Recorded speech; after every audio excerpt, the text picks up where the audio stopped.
future, my next guest may help us do just that. She is Stephanie Powell, head of content at astrology.com. Welcome to Bay Area Focus, Stephanie. Thanks so much. I'm excited to be here. Awesome to have you here.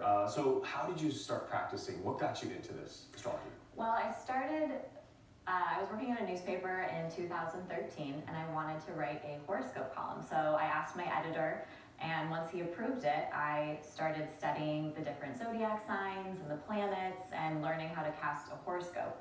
But I didn't start full-time until 2018, and that's when I started offering birth chart readings and love compatibility readings and partnering with astrology.com. I'll be honest, I don't know much about astrology.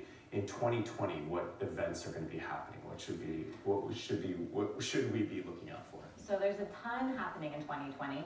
We've got everybody's favorite Mercury retrograde, but we also have Venus and Mars retrograde.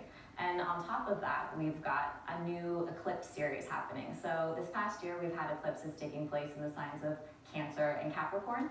And next year, we have eclipses taking place in the signs of Gemini and Sagittarius, which are bringing the focus to communications and politics on an international level. We've also got a Saturn-Pluto conjunction, which is the main event for next year. So these are two very slow-moving planets that are meeting up in the sky at the same exact point, and this hasn't happened since 1518. So Saturn is the planet of, it's been a while. So Saturn's the planet of fear and restriction and structure, and Pluto's the planet of death, transformation, and rebirth. So when they meet up, it's a chance for profound restructuring.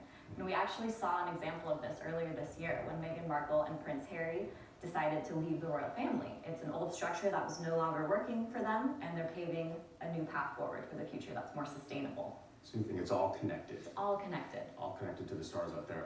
How can curious people learn about their birth sign, and what do you think it all means for people when they learn a little bit more about their signs?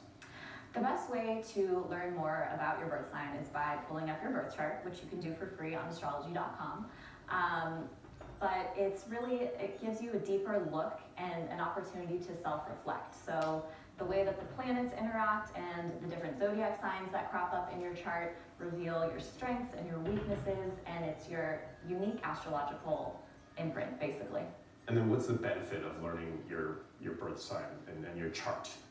I think it's really an opportunity it's like magical therapy. It's an opportunity for self-reflection and growth and awareness, and it's really validating to see that your experiences, your challenges, your strengths, you were made exactly how you were supposed to be, and it's a great opportunity for growth and healing. Tell us a little bit more about retrograde, Mercury and Venus.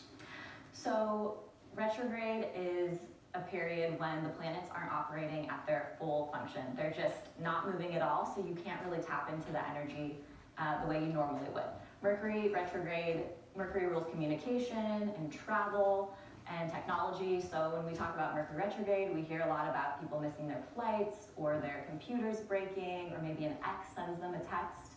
And with Venus rules love and our finances and worth. So when that planet goes retrograde, there's a lot more chance of ex-loves coming back.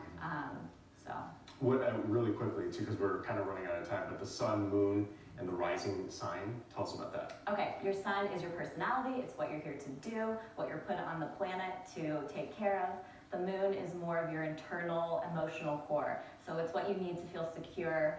And when people get to know you, they really start to see your moon sign. Whereas your rising is a mask that we wear. So it's how people first recognize you, what they think about you. All right, Stephanie, thank you so much for joining us here today. Appreciate it. Find out what's in your stars for 2020. Just go to astrology.com.